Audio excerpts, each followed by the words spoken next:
Para quem não me conhece, eu sou Luciane Trulaschi, eu sou engenheira agrônoma e sou gerente de marketing e relacionamento nas Arcos Fertilizantes.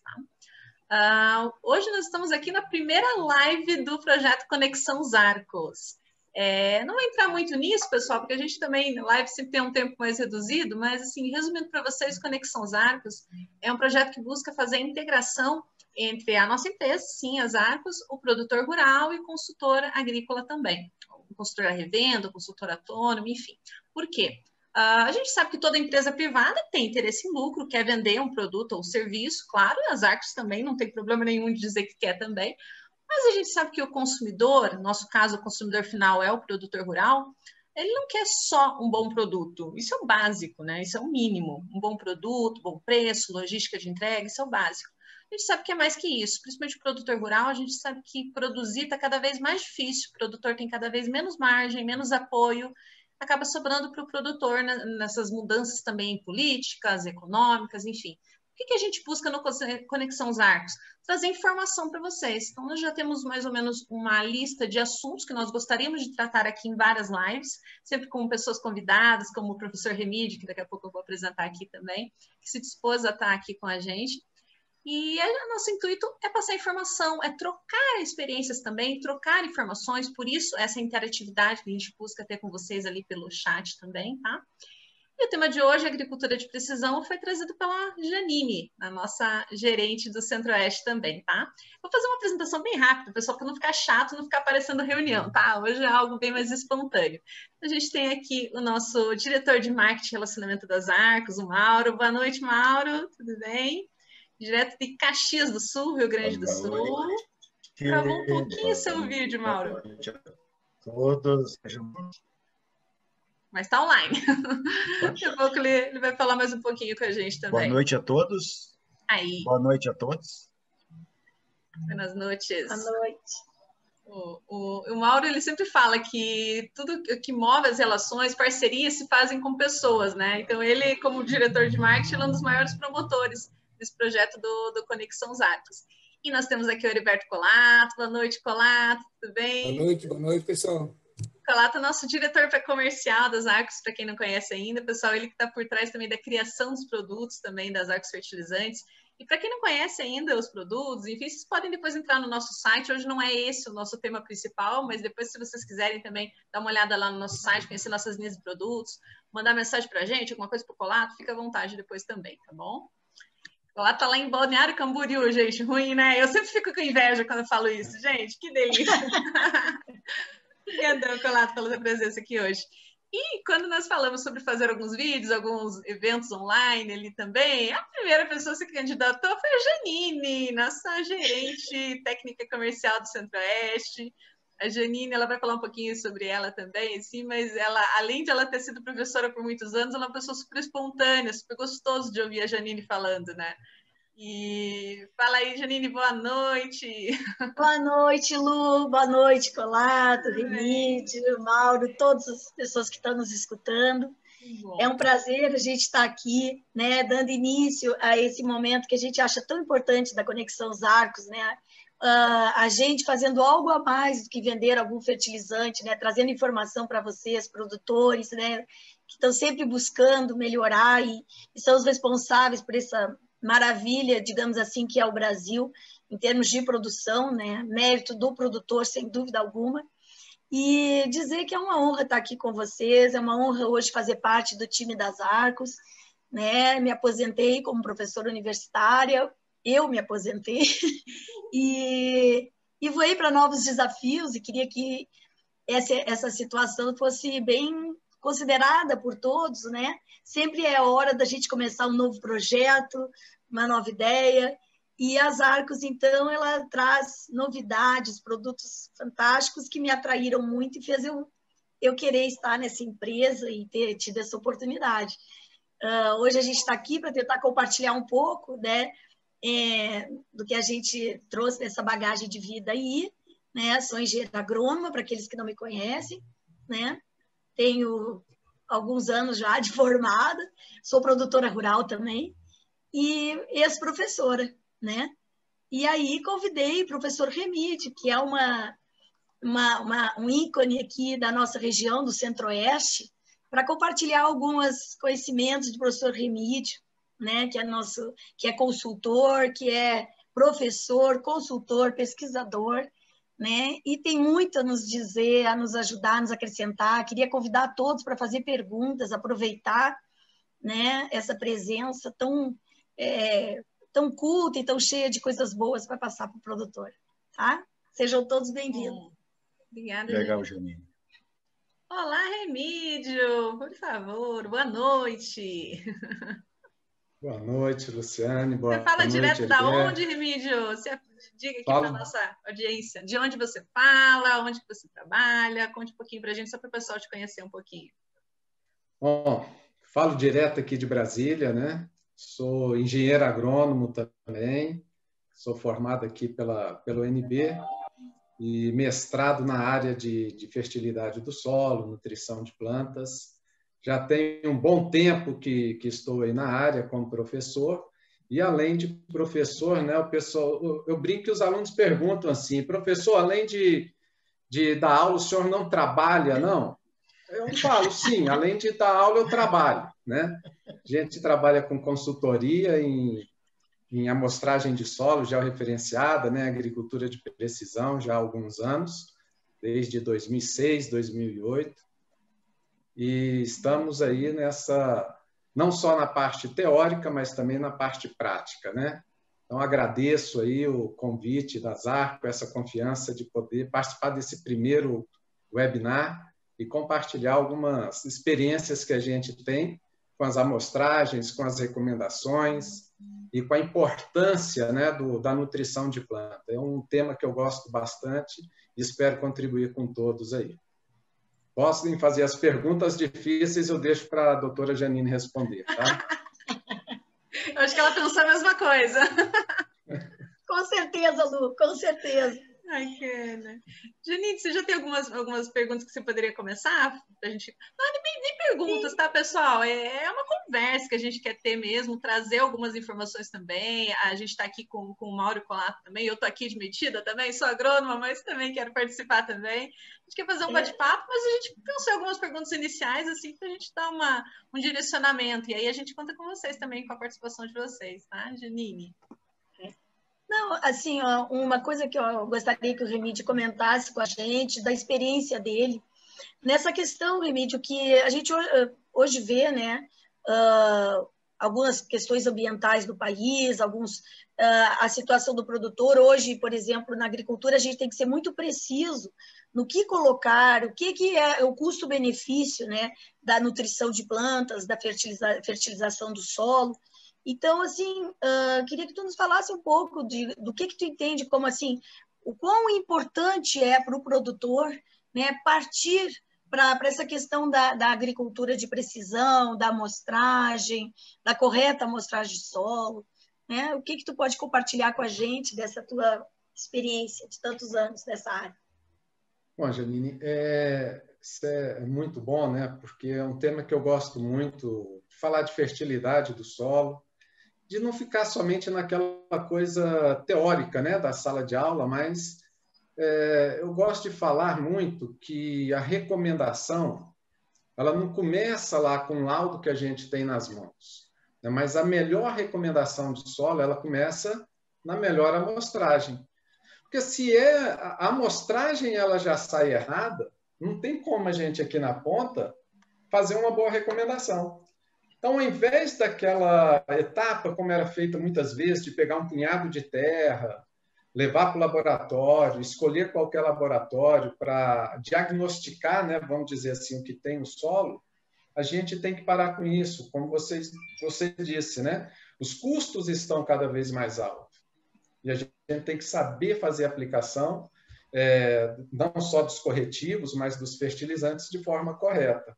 E temos, além de fazer de forma, na quantidade correta, temos que colocá-la equilibrada e de acordo com o que o solo precisa, que a planta necessita para que ela possa expressar, né, o seu maior potencial agrícola. E isso começa nessa ferramenta. A gente sabe que minha mãe costuma dizer, né, quando quando vai falar de filhos, que os filhos são igual as mãos do dedo, né? Tem 5, mas cada um diferente do outro. E o solo dentro de uma propriedade, cada área numa propriedade pode ser diferente da outra. Eu não falo nem em questão de tipo de solo, mas de cor, de disponibilidade de nutrientes. E quando a gente faz uma amostragem de solo única, né? Mesmo que seja aquela amostragem que a gente faz a amostra composta, né? Para tirar uma amostra, várias amostras simples para pegar uma amostra composta, pega lá 100 hectares e trata esses 100 hectares como sendo iguais, a gente corre o risco de fazer uma correção errada, né? Porque pode ter uma área que ela tenha mais necessidade de calcário, tenha mais necessidade do fósforo, tenha mais necessidade do potássio do que outra. Então, quando a gente fala nessa questão da amostragem georreferenciada para que a gente possa fazer a correção, a gente pensa em elevar os níveis desses nutrientes para os valores chamados de adequados, né? Para que eles possam estar na faixa adequada de disponibilidade para a planta, para que a gente possa fazer a adubação e ela possa expressar, chegar em mais de 80% do potencial que ela tenha de produzir. Então, por isso que eu falo que uma das etapas mais importantes na recomendação não é simplesmente interpretá-la, mas começa na ponta, na amostragem. Professor, e o professor, essa tua fala agora, Remídio, né, me fez lembrar dos meus tempos de agronomia em sala de aula, na aula de fertilidade de solos, e o professor Azolim comentou o seguinte: desse jeito, isso há 30 anos atrás, desse jeito, né, que se coleta análise de solo no Brasil, nem Jesus Cristo interpreta. Ele dizia isso para nós, né? Me lembrei agora dessa frase desse professor que já não está entre nós, né? Mas, né, ficou marcado isso para mim, a importância de uma boa amostragem, né, para os resultados seguintes que se almeja, né, na agricultura. Mais ou menos essa linha aí, né? E é engraçado, Mauro, quando a gente pensa na nossa saúde, que a gente tem que fazer um exame, né? A gente quer ir no melhor laboratório, quer ir com a melhor máquina para fazer uma imagem, né? Seja uma coleta de sangue, a gente quer o melhor, né? Mas na hora da gente pensar em fazer essa amostragem, muitas vezes a gente não pensa no melhor, né? Eu falo que quem deveria fazer a amostragem no solo deveria ser o próprio produtor. Por quê? Porque ele vai fazer com maior carinho, ou então aquele melhor técnico que ele tem. Agora, como a gente tem hoje essa expansão, né, na agricultura, a gente tem empresas especializadas que fazem isso. Então, é escolher uma boa empresa, né?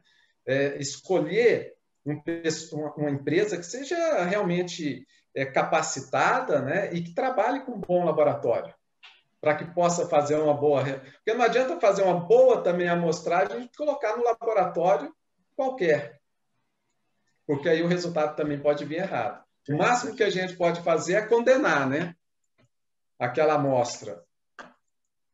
Remídio, a gente tem uma situação que, além da importância da análise de solo, da coleta, no caso, né, essa questão do laboratório também ela é fundamental, porque nós podemos ter mesmas amostras com resultados diferentes no mesmo laboratório. Isso é recorrente, né? Isso acontece uma única vez. Nós temos alguns exemplos de mandar, por questão de tirar cisma da gente, né? De pegar a mesma amostra, partilhar ela em duas, mandar para o mesmo laboratório e assim ter os diferentes resultados. Então, você imagina se a gente começa a fazer as amostras de uma forma inadequada, envia para um laboratório que tem uma leitura não tão apurada, e aí não tem quem acerte a recomendação, não existe como, não tem como fazer, é impossível, é impossível. Não, a gente já teve experiência aqui de pegar uma amostra, né, quartear e mandar para 3 laboratórios diferentes. Os 3 deram totalmente diferentes, né?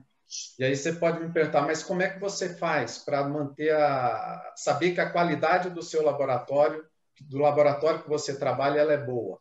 A gente tem amostras chaves, né? que a gente manda no meio das amostras dos nossos clientes, e se o resultado, aquela amostra, começa a dar muito diferente, aí a gente questiona o laboratório, né? E se continua, a gente vai para um laboratório melhor. Então, uma boa empresa ela tem que ter esse cuidado de controlar, de fazer esse controle com o laboratório que ele trabalha. É confiar desconfiando, né? Então, é muito importante isso, Heriberto, a gente ter a confiança no laboratório, porque se é um laboratório ruim, eu posso fazer uma recomendação ruim, né? E, às vezes, a gente pegar aqui o potássio, por exemplo, que é um elemento que costuma dar umas variações, e dependendo da forma que ele for lido, pode vir muito alto, né? E aí você confiar que não precisa de potássio. E fazer, não preciso, vou deixar, né? Mas quando realmente você confia no laboratório, você tem essa ousadia de falar, vamos trabalhar esse ano sem o potássio, ou vamos colocar o potássio aqui para garantir a manutenção, né, daquilo que se tem. Então, é por isso que eu tenho que confiar muito bem no meu laboratório, porque ele é meu parceiro. Para que o meu cliente, e falando, né, como consultor em amostragem, o meu cliente ele tem que sair satisfeito. Porque senão, no próximo ano, ele pode me questionar, né? Por que a lavoura dele não produziu bem? Ou por que esse ano está maior a quantidade de determinado elemento, se era para estar menor, né? Alguma coisa assim. Então, acho que a gente tem que andar muito bem quanto à amostragem, laboratório, e ter pessoas que realmente saibam ler, né? E fazer uma boa recomendação.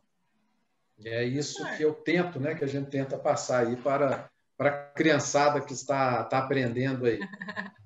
Professor, falando em criançada, já me identifiquei. Remídio, vamos entrar. Eu acho que tem um assunto que ele é muito interessante a gente conversar com o pessoal e trocar informação entre nós também. É que a gente tem observado que existem algumas empresas que estão trazendo alguns produtos milagreiros aí para resolver problemas de acidez do solo. A gente sabe que isso aconteceu no passado com aquela história do calcário líquido, né? Que o embuste total, né? Muita gente entrou nessa enrascada. Até eu visitei há uns 4 anos atrás, onde eu estive visitando um engenheiro agrônomo de uma cooperativa em São Paulo, e numa conversa lá ele falou, eu fui, e não sei por que esse assunto do calcário líquido veio à tona. E aí ele olhou para a parede assim, tinha o diploma de engenheiro agrônomo lá, ele falou, eu não fiz jus a esse meu diploma quando eu fui visitado por essa empresa, porque eu tenho aqui não sei quantos mil litros desse produto e não funciona, porque não tem como, quimicamente, por questões de estequiometria, é um embuste total. Essa questão das análises de solo serem feitas adequadamente, elas têm um princípio básico que é uma correção de solo, né? Pensando pela utilização de corretivos e, posteriormente, na utilização dos fertilizantes de acordo com as demandas e as expectativas das culturas. E aí, nesse sentido, também aparecem algumas empresas que com 200, 300, 100 quilos por hectare, 400 quilos por hectare, pregam que vão conseguir resolver o problema da acidez do solo, da diminuição do alumínio, da participação do alumínio com doses pequenas de produtos que não tem como, não existe. Os alquimistas nunca provaram nada, né? E não vai ser agora que vai aparecer alguém que vai transformar isso numa pedra filosofal aí que vai resolver todos os problemas. E a gente percebe que a gente tem, nós como uma empresa que trabalha nessa linha não de corretivos, mas de fornecedores de macros secundários, que uma das formas de fornecer esses nutrientes também é via calcário, e nós não somos coniventes com essa prática de substituir esses produtos. Nós defendemos que as correções de solos devem ser feitas com corretivos de solos, com calcário, nas doses recomendadas pela classe agronômica. Existem N formas, né? Nós podemos trabalhar as formas de recomendação de calcário de N formas. E como é que pode essas empresas virem para o mercado e convencer grande parte dos vetores de tecnologia, que são os agrônomos, né? Nós somos vetores de tecnologia, né? E os produtores ainda embarcam nessa e, infelizmente, são enganados, né? Então, é uma situação ruim que nos coloca, inclusive, numa situação delicada, porque nós não trabalhamos dessa forma. Faça um pequeno comentário sobre isso, que para nós é muito importante, porque tem muita gente que está ouvindo aqui, que tenho certeza que já foi confrontado com esse tipo de situação. Né? Bom, muito pertinente, viu, Heriberto? Não tem a forma mais barata que a gente tem para corrigir o pH do solo, né, para aumentar o pH, para neutralizar alumínio, para fazer essa correção superficial, né, e falando assim, de correção superficial 0,20 centímetros, é o calcário. Não tem como. Né? A gente tem, lógico, o calcário é um dos corretivos de acidez que a gente tem, né? E uma rocha moída que a gente vai aplicar ao solo, no início incorporando e depois partindo plantio direto, colocando em superfície, né? E aí tem a questão, qual que é o melhor calcário, né? Para a gente fazer essa correção, depende da condição que a gente tem. Então, não tem como, a gente quer corrigir o solo, é calcário. Corrigir superficialmente é o calcário. Tá? Quais os outros corretivos? Tem os silicatos da vida, as escórias de siderurgia, né? Que também podem ser utilizados. E ainda tem o silício como importante ali, né? Como elemento importante. Porém, cara, como é que eu vou trazer um silicato distante da minha propriedade para aplicar? Né?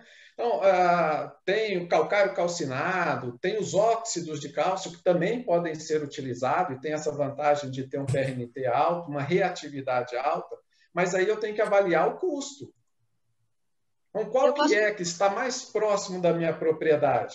Como corretivo, né? Eu quero neutralizar o meu alumínio, quero aumentar o pH para a faixa ideal e quero fazer isso de uma forma econômica sustentável. Né? É o calcário, eu não vejo uma forma melhor de se aplicar. Agora, se eu quero, meu solo está com os índices, né, de saturação por base, que é um dos que a gente usa, né, ele está dentro do pH ali adequado, mas eu tenho um problema na relação do cálcio com o magnésio, eu preciso fornecer o cálcio, preciso fornecer o magnésio e quero equilibrar isso, aí a gente vai buscar as outras fontes. E o óxido de cálcio é uma das fontes, né? O óxido de cálcio, hoje, a gente dá esse nome, né? Mas é a antiga cal virgem, a cal hidratada, né? Que a gente vai usar, vai industrializar e vai comercializar. E usar numa dose adequada, mas aí mais como um adubo.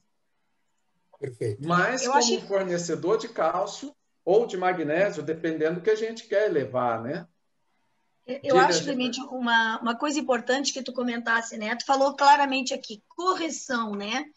Então, correção, a gente tem que separar isso na nossa mente, nós engenheiros agrônomos, né? Correção e fornecimento de cálcio como fertilizante, né?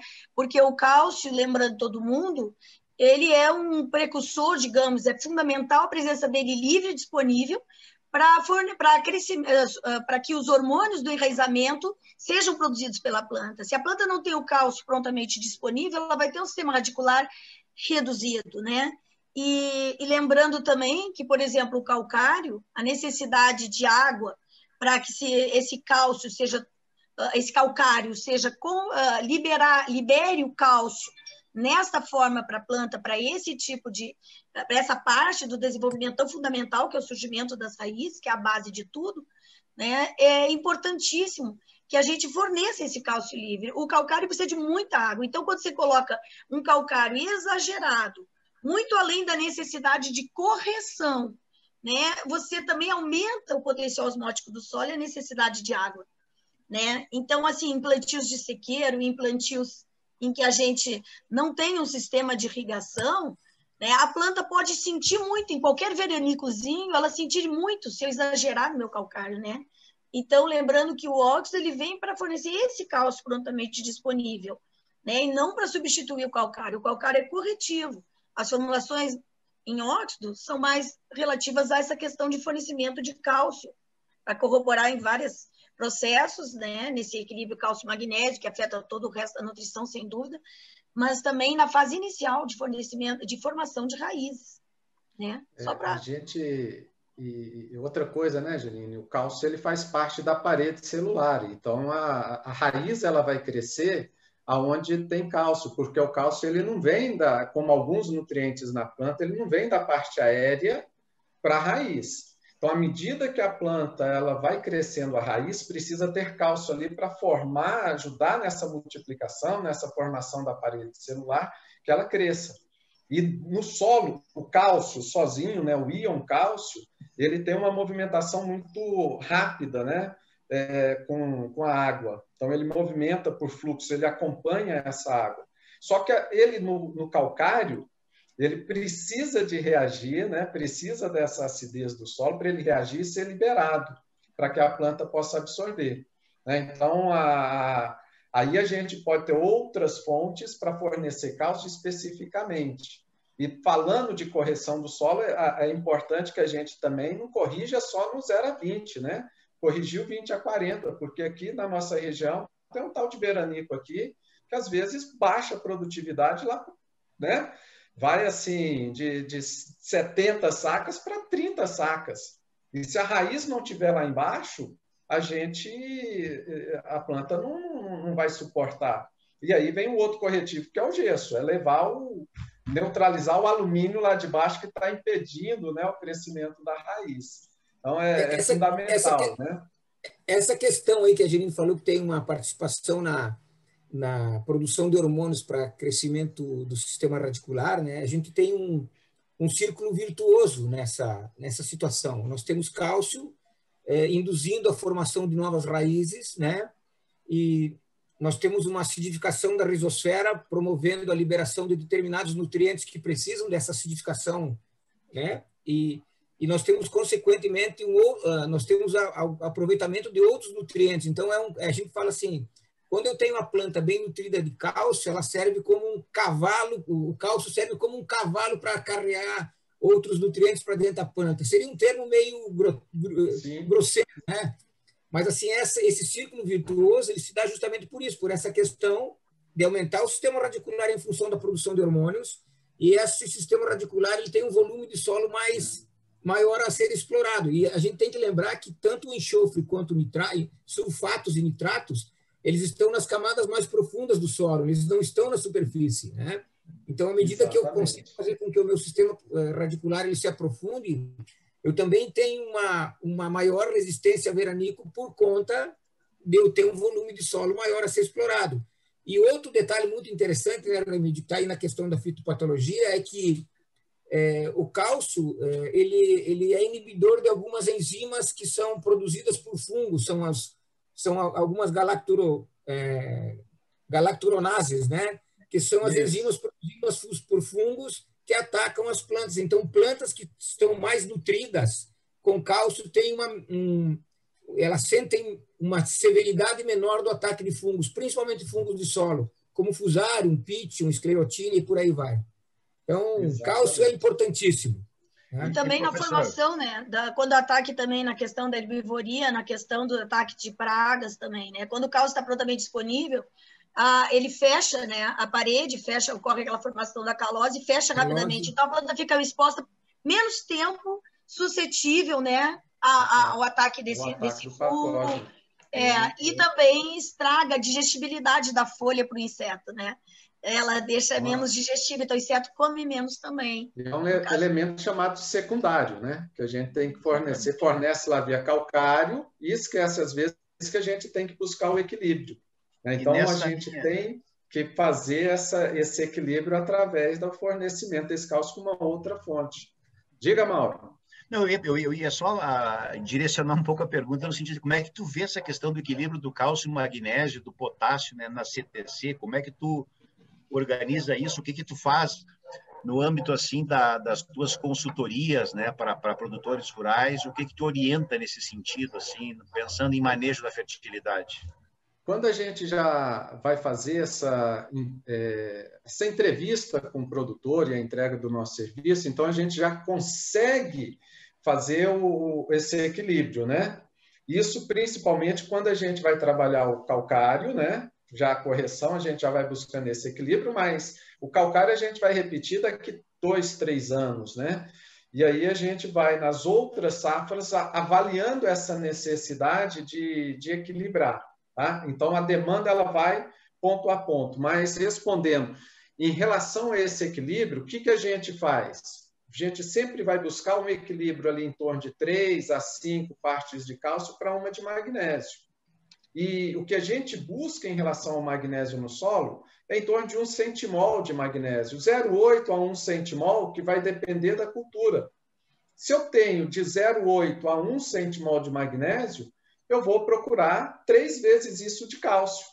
E aí eu vou atrás das minhas fontes, né, para que eu possa fornecer. E usar mão do óxido de cálcio para elevar esse cálcio, usar fonte, né, de adubos que tenham esse cálcio aí, é o que vai me dar esse equilíbrio. Ou, uma outra forma, é na participação na CTC, mas buscando esse equilíbrio também. Eu vou trabalhar ali em torno de 45%, 48% de cálcio, em torno de 12% a 15% de magnésio, e o potássio, 3% a 5%, dependendo da cultura, né? Então, vou buscar esse equilíbrio constantemente no meu solo, porque corrigir e manter. Não é só corrigir e deixar, é corrigir e manter. E o manter é posteriormente com as nossas adubações, com os nossos fertilizantes, né? E buscando essa máxima produtividade com sustentabilidade. É interessante, Remídio, que nessa situação das participações de cálcio e magnésio, né, de 40, 45, 50 de cálcio, de 12 até 16 de magnésio, né, pensando em cálcio e magnésio, é interessante que a gente preste muita atenção no meu limite mínimo, né? Eu não posso ter um teor menor que 0,8, porque talvez eu posso ter um 3:1 legal, mas o meu volume, o meu número absoluto ele é baixo. Então, essa correção ela é interessante. Você tem que prestar muita atenção nessa informação. É preferível... eu tenho que olhar as duas situações, quanto eu tenho de teor absoluto e quanto eu tenho de participação para fazer as correções. Esse é o caminho mais equilibrado, né? Para chegar ao equilíbrio, parece redundante aí. Né? Mas esse é o caminho seguro. É o caminho seguro. Não adianta a gente querer inventar, né? Não adianta vir os modismos. A gente tem que prestar atenção em tudo. Eu brinco com os alunos falando, olha, tá aqui essa relação cálcio-magnésio, está 3:1. 0,3 de cálcio e 0,1 de magnésio. E aí? Tá boa a relação? Tá boa, mas e a quantidade no solo? Tá boa? Não. Então, a gente tem que olhar de uma forma macro, né? A gente tem aqueles valores lá, então, e hoje os laboratórios até nos ajudam, né? Colocando tudo calculado, e eles ficam bravos comigo em sala de aula, que eu falo, vocês têm que na prova calcular. Eu não vou dar nada facinho para vocês, não.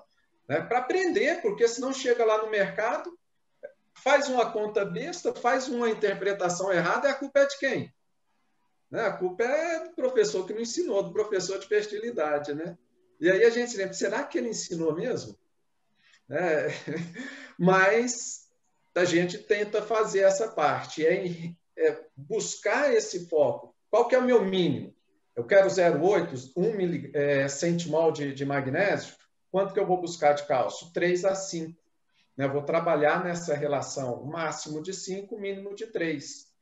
Porque tem cultura que até tolera um pouquinho mais, tem cultura que tolera menos, mas eu tenho que pensar no meu sistema de produção, que eu tenho culturas que vão estar ali sendo otimizadas com essa relação 3:1. Né? Então, não é um número milagroso, a ciência chegou nele, né? E a gente busca trabalhar. Mas, como eu disse, alguém pode chegar e falar para você, mas a soja tolera 10:1 de cálcio. Beleza, tolera.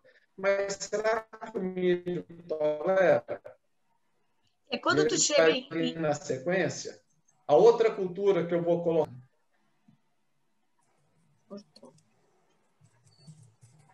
Pode falar, Janine. Quando a gente pensa, né, Remídio, em algumas culturas perenes, por exemplo, o café, essa relação até pode ser maior e é bem benéfica. A gente tem observado na região lá de São Gotardo, Patos de Minas, em alguns clientes nossos, que quando chega a relação mais próxima a 5:1, a gente tem uma vantagem bem grande, né?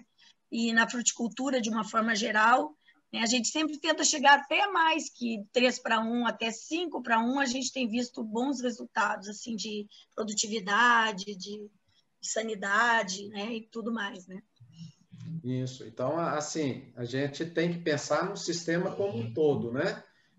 Quando a gente tem a planta perene, um café, uma frutífera, né? A gente até que não tem um sistema de produção, mas e quando a gente pensa nas anuais, né?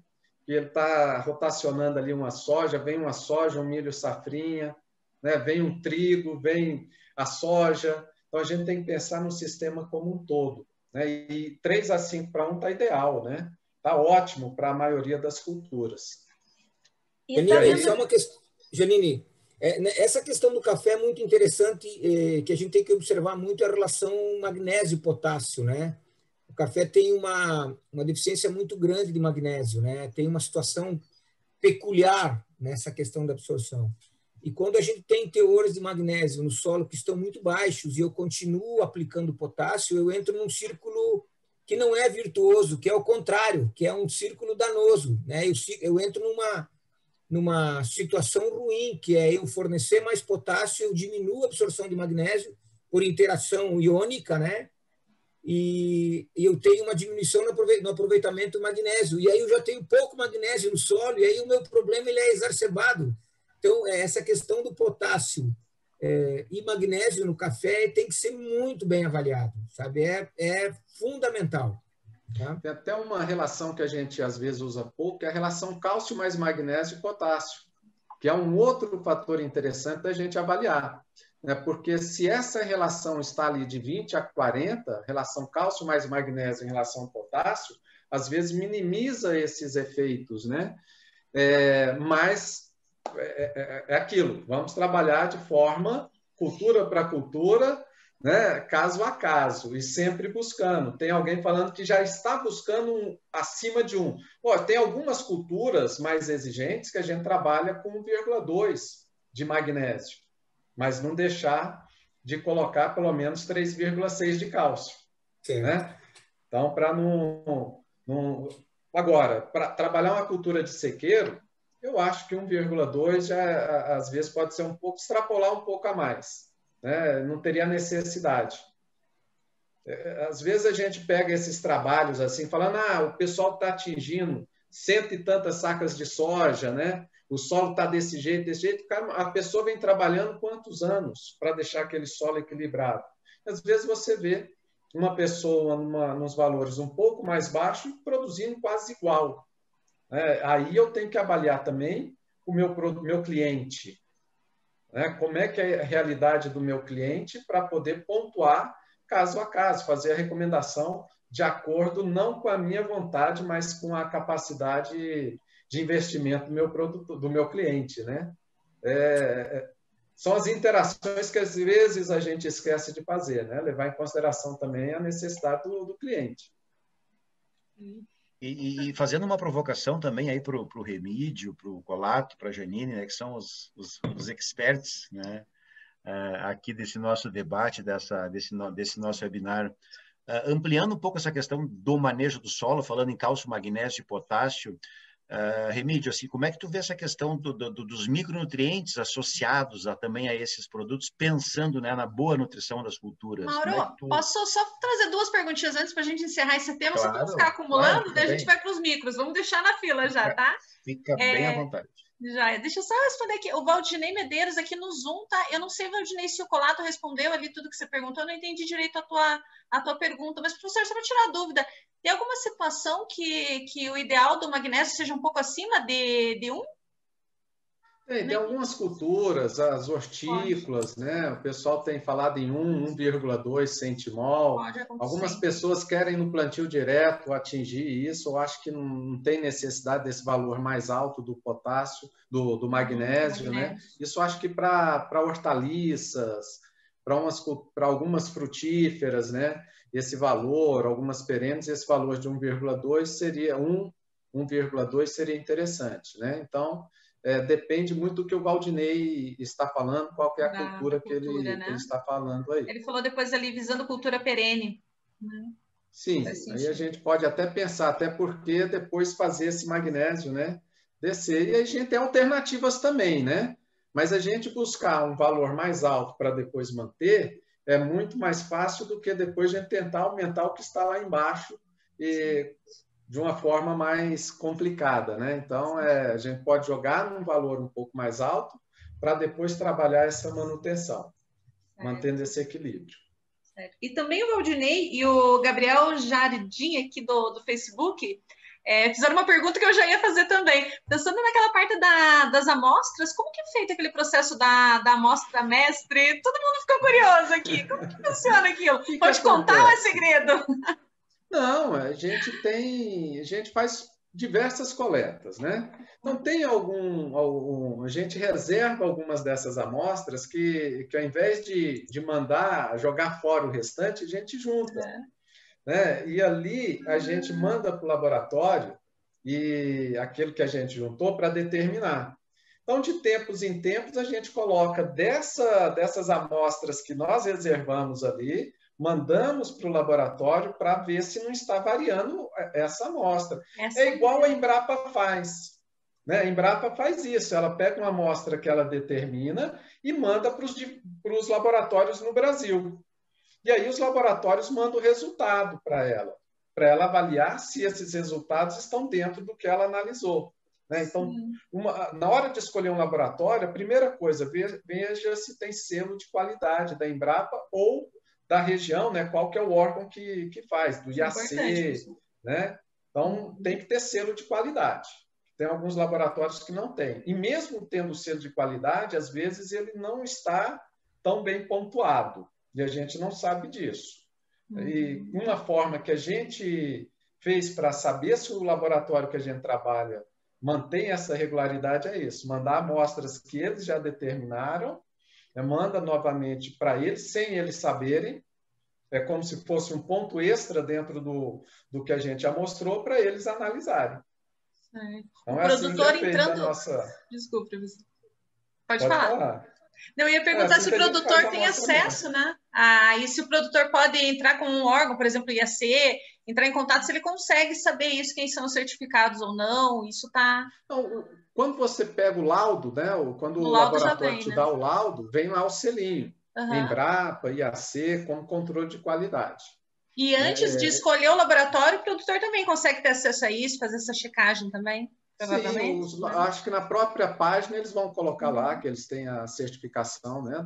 Não é algo que a gente pense muito, eu sou produtora também, professor, mas não é algo que a gente pense muito. Eu confesso que às vezes a gente vai pensando no preço da análise, mas é um fator super importante, porque senão você está comprando gato por lebre, né? Eu acho bem importante isso.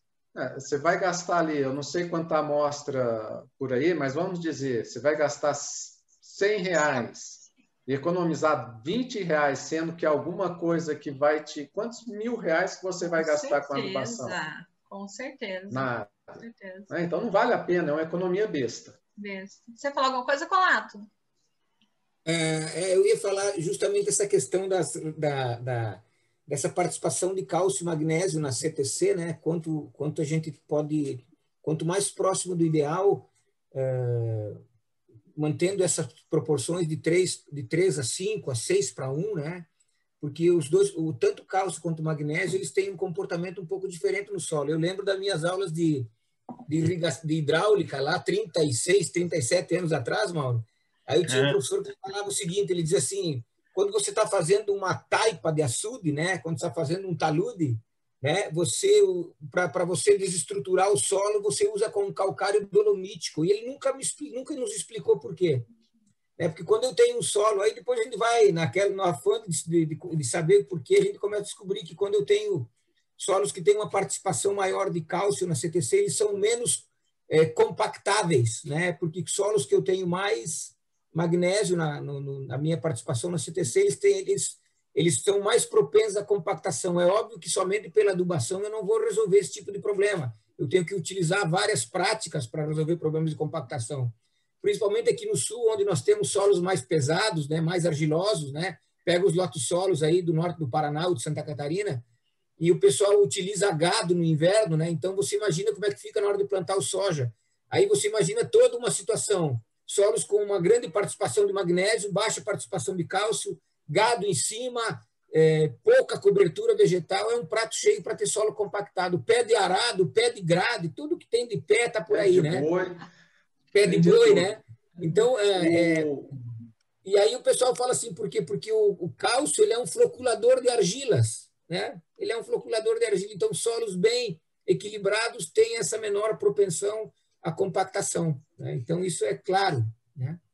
O cálcio, né, ele, como você disse, ele flocula. Ele tem um tamanho um pouco menor do que o magnésio ali no solo, então ele flocula mais do que o magnésio.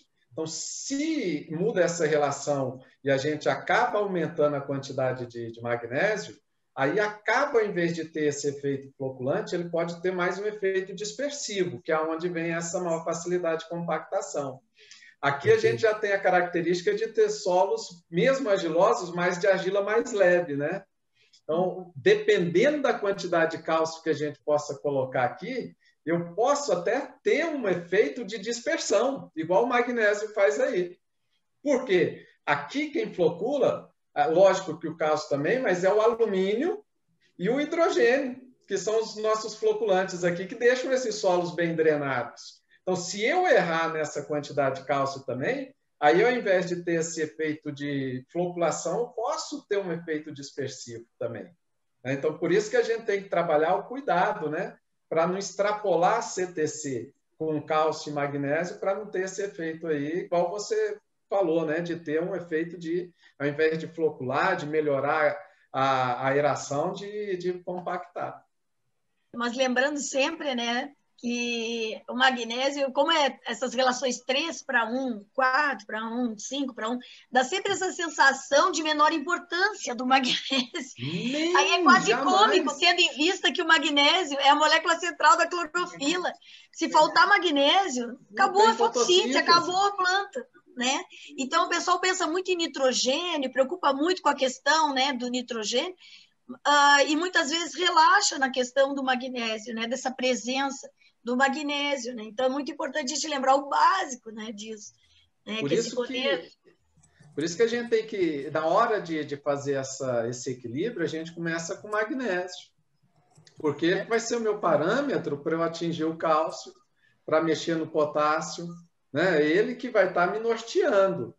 Então, esse equilíbrio que eu vou ter mínimo para não faltar para a planta. Né? E a gente sabe, né, que os 3 elementos, e junto com o amônio, eles vão ser absorvidos pela planta no mesmo local. Então, um excesso de um vai inibir a absorção do outro, né? A gente tem que equilibrar por isso também. Não só para o solo estar bem estruturado, equilibrado, favorecendo as melhores relações para absorção de todos os elementos, mas também, né, para que a gente tenha essa sustentabilidade no sistema aí. E não menos importante, né? A pergunta do Mauro, né? A pergunta do Mauro que vem, eu acho que vem assim, fundamental, né, Mauro? Quem sabe tu repete a tua pergunta. Aos micronutrientes, né? A questão aonde que entra, porque a gente que anda um pouco por aí, ouve, a gente tem muitos relacionamentos, consultores independentes, agrônomos por esse Brasil afora, né? Se vê muito assim o produtor, talvez muito focado, né? Muito olhando assim só para um tipo, né, de adubação, o NPK e mais alguma coisinha aqui, alguma coisa na folha e vamos lá, né? Aí quando a gente pensa em equilíbrio de solo, quando a gente pensa nas leis mestras aí, né, da fertilidade de solos, a gente sabe, conhece, né, da importância também dos micronutrientes. Queria que tu contasse um pouco assim dessa tua experiência, de como é que tu vê essa questão de agregar também o aporte de micronutrientes, tá? Pensando, né, em alta performance das lavouras, em produtividades mais altas e tal. A gente pode falar assim, né, que os macros, principalmente os primários, eles estão estudados aí, né, desde que o Malavolta, eu acho que formou, né? E os micros, até hoje a gente precisa ainda de muitos estudos. Porém, não é porque são micros, né, que eles não são importantes. Como você disse, Mauro, a gente tem lei. E a lei do mínimo, ela não deixou de existir, né, e nem deixou de valer. Então, não adianta a gente pensar em nitrogênio, fósforo, potássio, nos macro secundários que a gente estava discutindo, no cálcio, no magnésio, né? No enxofre, que a gente não falou, mas que é importantíssimo. Também não é porque são secundários, né, que são menos importantes. E os micronutrientes, não é porque são absorvidos em menor quantidade que eles são menos importantes. Porque um deles é que vai limitar a produtividade. E, às vezes, até através de forma escondida. Né? Não vai nem mostrar o sintoma, mas ele, porque a gente não colocou na quantidade que precisava, vai limitar a produtividade. Né? Então, e quando a gente pensa nessas aplicações de calcário exagerada, não trabalha, né, esse pH no nível adequado, a gente começa a ter problema com os micronutrientes catiônicos, cobre, ferro. O ferro e manganês a gente não tem problema, né? Mas cobre, zinco, a gente acaba tendo problema. São os principais elementos, principalmente na região do Cerrado, de micronutrientes que estão em deficiência. E aí vem o boro também, né? Que é um micronutriente aniônico, que é muito baixo, que ele movimenta muito, né? Ele é muito perdido por lixiviação. Então, a gente tem que trabalhar com a correção correta lá em relação ao pH e pensar em fornecer esses micronutrientes no solo. O melhor lugar, gente, para colocar micronutriente é no solo. Essa pergunta do Valdinei, professor. Eu acho que ele estava lendo, o Valdinei acho que estava lendo seu pensamento, porque ele fez exatamente essa pergunta. Os micronutrientes, no geral, se é melhor aplicar via foliar ou via solo? É solo, gente. É solo. O que é melhor? A gente colocar ali no solo e a planta ir absorver na medida que ela precisa, ou ter que fazer várias aplicações ao longo do cultivo para suprir a necessidade dela, né? Porque a via foliar, não que, principalmente para os microcatiônicos aí, né? A absorção e a movimentação acaba sendo facilitada, mas pensar em boro, que tem pouca movimentação ou nenhuma movimentação via floema, né? Então a gente tem que pensar no solo. Corrigir o solo, gente, a planta vai absorvendo, e aí a gente pode fazer uma aplicação via folha para complementar, né? Para que a gente possa ter essa maior absorção. Mas como é que eu vou fornecer esse micro via solo, Mauro? Se a quantidade é pequena, e para distribuir isso, como é que eu vou colocar isso no sulco, num adubo, que eu estou fazendo uma mistura de vários outros adubos e tem grãos de tamanho diferente? Se ele é o menor ali na quantidade que a gente vai comprar nesse adubo, como é que vai ser essa distribuição?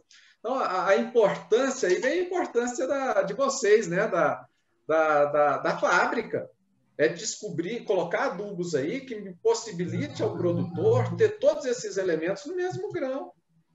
Que eu tenha uma distribuição homogênea, né? Eu diminua essa segregação. Então, é a qualidade. Hoje a gente tem que trabalhar com produtos de qualidade. Aquilo que a empresa falou que vai fornecer, né? E saiu da fábrica aquele tamanho de grano, chegar lá no produtor na hora de cair, né, no chão, caiu o grano daquele jeito. Então, é qualidade. A gente tem que partir também para comprar produtos de qualidade para que a gente possa ter essa distribuição melhor, né? E a gente já tá partindo para isso, né? De produtos terem no mesmo grano os nutrientes, esses micronutrientes. E aí a gente consegue trabalhar a lei do mínimo, né? E boro fazer com que ele fique ali no solo para que a planta possa absorver. Foliar, cultura perene, né? A gente faz uma aplicação foliar, mais na fase de maior demanda, num pegamento de florada, né? Porque a gente sabe que só poucas plantas conseguem redistribuir esse boro. Tá? Então, o melhor lugar para colocar é solo, pelo menos no meu ponto de vista. A gente tem sempre que buscar colocar no solo.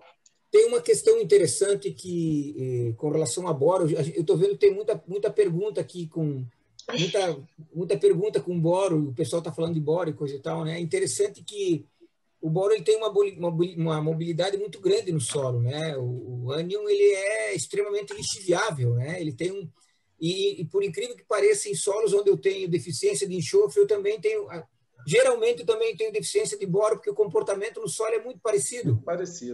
Muito parecido. E aí, qual é a melhor fonte que a gente busca, né? A fonte é aquela fonte em que eu tenho uma solubilidade do boro ao longo do tempo e não todo ao mesmo tempo, como acontece com os boratos que são ou acidulados, que é o caso do ácido bórico, ou o próprio octaborato, que tem uma disponibilidade rápida, mas uma lixiviação muito intensa, né? Quando eu passo para fontes de boro que têm uma solubilidade menor, a minha disponibilidade inicial ela é um pouquinho mais lenta, mas a partir de um determinado momento a gente fala que há uma solubilização no solo, né? Dá uma incubação desse boro, o termo não é esse, mas vamos dizer que seja uma incubação, e existe uma liberação de boro ao longo do cultivo. Então, fontes de boro menos solúveis têm essa grande vantagem. E a gente tem que lembrar que boro eu tenho que fazer aplicações quase que anuais, né? Porque os períodos de maior chuva eu vou ter uma grande perda do elemento, não tem jeito, ele vai embora. Exatamente. E quando a fonte é mais solúvel, aí ele perde mais rápido. Se a gente pegar o caso do soja, por exemplo, a maior demanda é do meio para o final. Então, se eu tenho uma fonte que me supra essa demanda inicial, mas que continue ali do meio para o final do ciclo dela, poxa, é o que eu desejo, né?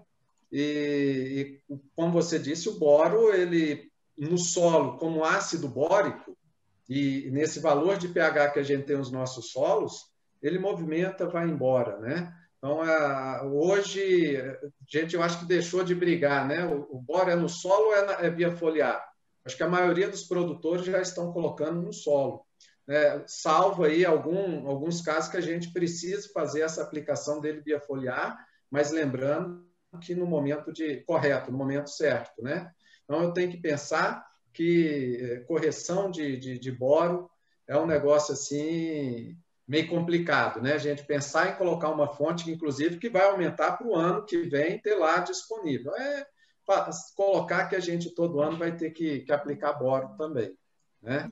E essas fontes, principalmente se chover muito, vai embora. Se o solo é mais arenoso, vai embora. Se é de boa drenagem, ele acompanha a água, vai embora, né? Não tem jeito.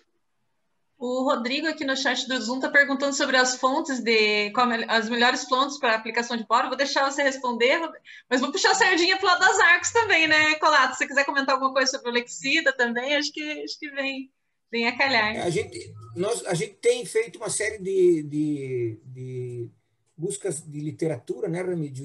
E isso mostra para a gente não só a literatura, mas também os ensaios que a gente tem conduzido a campo. As fontes mais eficientes são a base de ulexita, né? O ulexita ela é uma fonte menos solúvel, mas com o tempo você tem boro disponível para a planta, principalmente porque na fase inicial você tem uma demanda menor, e nessa fase inicial ainda eu tenho esse período de incubação, diríamos, né? A partir do momento em que eu tenho uma demanda maior, a ulexita fornece esse boro, ele fornece esse boro. Então, nós acreditamos que foi uma escolha agronômica ter utilizado o boro nas composições, e a fonte que a gente utiliza é o ulexita. E a gente está indo bem por conta dessa escolha.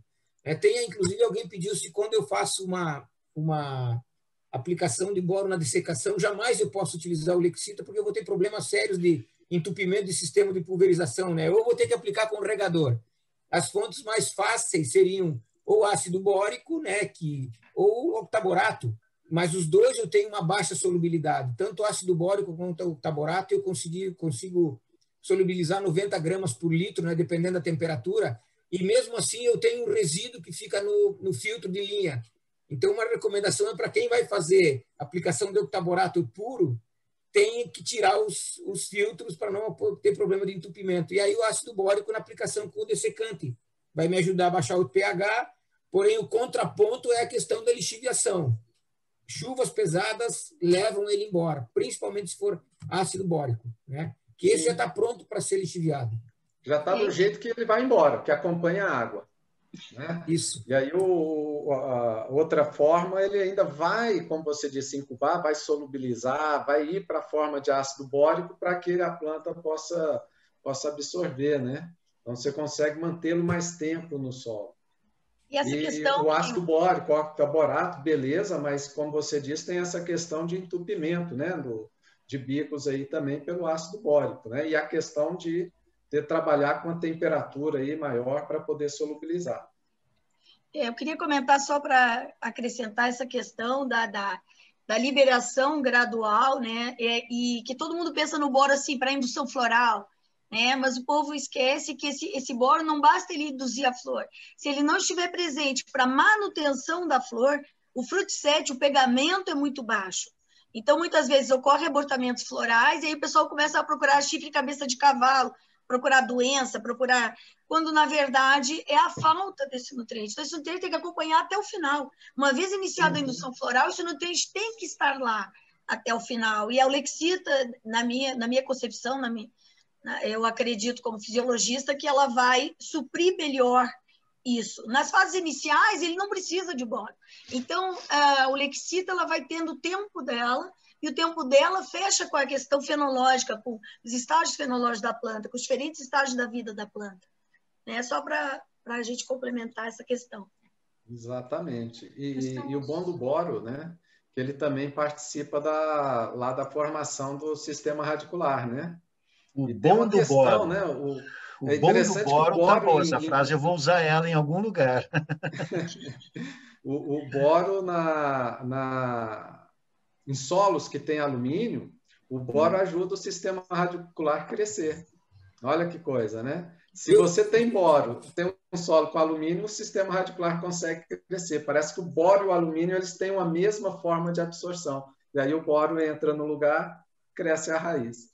Remídio, eu costumo falar que não existe tríade melhor para sistema radicular que cálcio, boro e enxofre. Cada um com a sua função específica. Exatamente.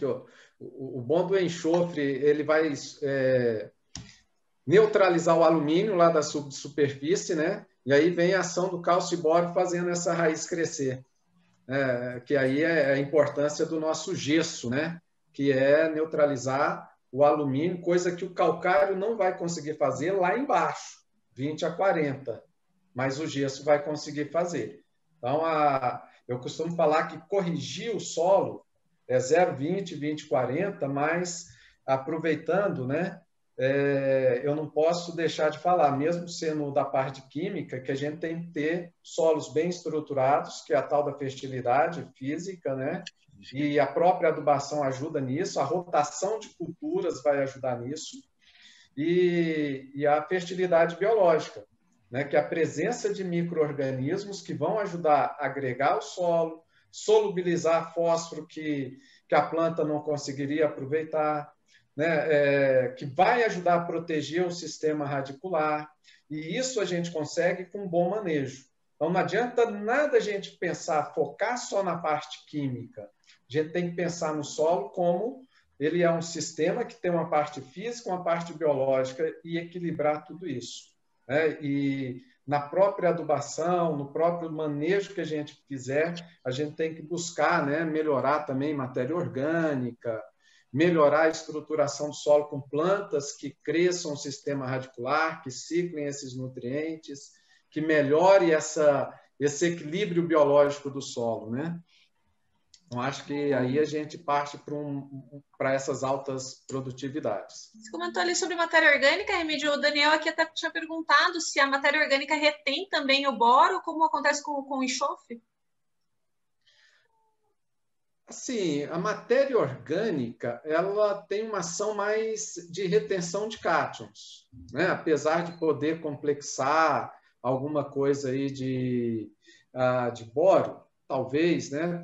Tem alguns produtos que conseguem prender esse boro, mas à medida que a matéria orgânica vai sendo mineralizada, aí ela é fonte de boro também, né? De molibdênio, dos micronutrientes como uma forma total, tá?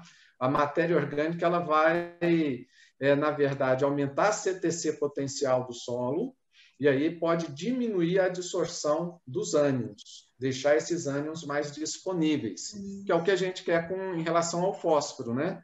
Aumentar essa CTC potencial. Com a calagem, a gente consegue diminuir a absorção, mas quando a gente faz calagem, faz o manejo buscando o aumento de matéria orgânica e aumento de diversidade de micro-organismos, a gente consegue também aumentar a eficiência do fósforo e do boro e molibdênio, que é um outro micronutriente importante. Por falar em molibdênio... Opa, desculpa, Janine. Por falar em molibdênio... Não, pode falar, Janine. Não, só para pegar o gancho da questão que o professor Remídio falou, da matéria orgânica e da decomposição, falar, né, Remídio, comentar um pouco sobre a questão dos ácidos fúlvicos e úmicos, né? Hoje nós já tem no mercado uma série de produtos com linhas, né, de ácidos fúlvicos e úmicos, pegando essa parte benéfica, né, dessa decomposição final, digamos, né? Então, se tu pudesse comentar alguma coisa a esse respeito aí. Os ácidos fúlvicos, úmicos, né, gente, nada mais são do que os compostos que a gente encontra no humus, né? Então, eles têm a parte final, né, do processo de decomposição da matéria orgânica, eles têm uma grande função no solo, que quando a gente fala de retenção de cátions, a gente pensa às vezes a gente pensa na argila, mas aqui nos solos brasileiros, tropicais, né, não só nos brasileiros, mas solos tropicais, o maior gerador de retentor, vamos dizer, de cargas de cátions é a matéria orgânica, né? Essa matéria orgânica que faz a caixa do solo funcionar aqui nos nossos solos tropicais. E que parte da matéria orgânica? Justamente esses ácidos úmicos, fúlvicos, que são cheios, né, de capacidade de gerar cargas no solo, de reter esses cátions, reter umidade. Então, servir de energia para os micro-organismos bons que existem no solo, né, para alguns micro-organismos que inclusive controlam patógenos, que solubilizam fósforo, tanto fósforo orgânico quanto fósforo mineral, que interagem com a argila do solo, impedindo que o fósforo fique absorvido ali, de uma forma que a planta não conseguiria pegar, né? Então, falar de um complemento que a gente tem para a melhoria da fertilidade do solo. É onde estaria a fertilidade biológica, né? A fertilidade relacionada com a atividade de micro-organismos, mas que a gente usa produtos que já têm esses ácidos para aplicar no solo. Agora, tem produtos e produtos, tá? Produtos e produtos aí. Então, a gente tem que saber selecionar e posicionar esses produtos de forma correta. Falando em produtos, Remídio, está muito, nesse momento, tem sido muito falado na busca, né, desses produtos mais eficientes, a questão das ureias protegidas e tudo mais. O que tu tem para nos comentar a respeito disso, das ureias protegidas, ureias de liberação gradual? Janine, vou te pedir de novo para a gente voltar. Só mais uma perguntinha dos micros, só para fechar. Para fechar. É que é uma pergunta bem interessante aqui do Anderson Cordeiro, eu acho que ele é professor também, porque logo em seguida o Derlei comentou aqui no Facebook, eu achei bem interessante, porque é uma coisa que eu sempre fiz, me perguntando se é eficiente a aplicação de cobalto e molibdênio na semente, ao invés de se você fazer foliar. Eu acho que isso muita gente se pergunta, eu já ouvi vários outros produtores se perguntando dessa eficiência, que seria que você comentasse alguma coisa, Remídio. Olha, qual que é o problema da gente trabalhar soja, né? É que é tanto produto que a gente coloca que na hora de fazer essa distribuição, às vezes não fica tão bom para ela, né, a semente cair. Então, uma das alternativas é tirar o cobalto e o molibdênio do tratamento, do TS, né, e colocar, eu não diria via foliar, né, mas direcionado no sulco. Sim, não é nem foliar, né? Quando ela está ali com 2, com P3 mais ou menos, né, até 4 folhas ali no máximo, para que a gente tenha esse cobalto e molibdênio, para que na verdade, eu não vou nem dizer que é a soja, né? Não é para a soja. O cobalto e o molibdênio é para o risóbio, é para a bactéria. Uhum. É para que ele possa virar a fábrica e concorrer com as Arcos, né? Por quê? A gente vai colocar o cobalto e o molibdênio e vai fazer uma fábrica de amônio lá no sistema. Exato, que é o próximo assunto que a gente vai falar do nitrogênio, né? Deixa eu fazer uma colocação aí nessa questão do tratamento de semente. Na verdade, o tratamento de semente com cobalto e molibdênio foi como que cobalto e molibdênio no tratamento foi como que uma imposição da área comercial de algumas empresas, porque o cobalto era mais eficiente via semente e o molibdênio era mais eficiente via foliar, teoricamente. Então, se nós tivéssemos dois produtos, um produto só para tratamento de semente e um produto só para via foliar, teríamos dois mercados. A partir do momento que se juntou cobalto e molibdênio, no mesmo produto, criou-se um mercado maior, que era o tratamento de semente e aplicações foliares. Então, isso foi uma jogada de marketing das empresas que nos induziram a achar que o cobalto e molibdênio servia para tratar semente e para continuar fazendo aplicações foliares.